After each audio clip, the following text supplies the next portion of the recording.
The hashtag "We are all Kikuyus" is something I actually do welcome.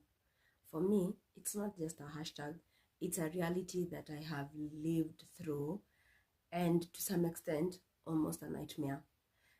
In 2001, my family and I experienced ethnic clashes. We were living in Kericho in a place called Kashin. We experienced ethnic clashes because a neighbor of ours had actually been murdered. And the next day, the question was who actually did this. And there was this idea of how come the neighbors actually didn't get to hear him cry for help. And that is how a whole village at the end of that day was torched, and our lives had to start from scratch. And because for me, the hashtag "We are all Kikuyus" is not just a hashtag. I am a Kikuyu. My name is Wanjiru. I lived through the horrors. I witnessed these horrors, and my dad lost his life on that particular day. He was killed as part of a revenge mission.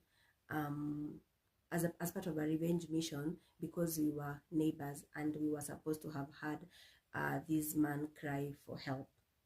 We had to start our lives from scratch. I've talked about this story at the Sparkit podcast. It's like one of the very first episodes on the podcast. I've given this story, and for me, this trauma made me from when I was a kid, I understood that to be a Kikuyu meant that your life could be in danger. So for the longest, I responded based on this very trauma.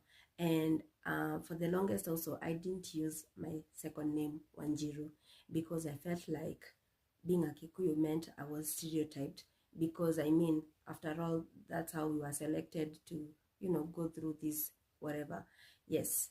And so I never identified as Wanjiru, and years went by, and in 2021, as I said, I felt stereotyped, I felt discriminated. So when people would ask me my name, I would give them my first name and my surname, because I never wanted to be associated with the fact that I'm a Kikuyu in the context of a name. And when I went to school, I remember in Eldoret, I was still experiencing this trauma.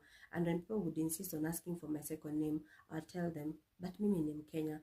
And I believe even right now, we are all Kenyans and we deserve to be here, and no one has a bigger right than the other. So in 2021 is when for the very first time I was able to embrace my second name. Actually,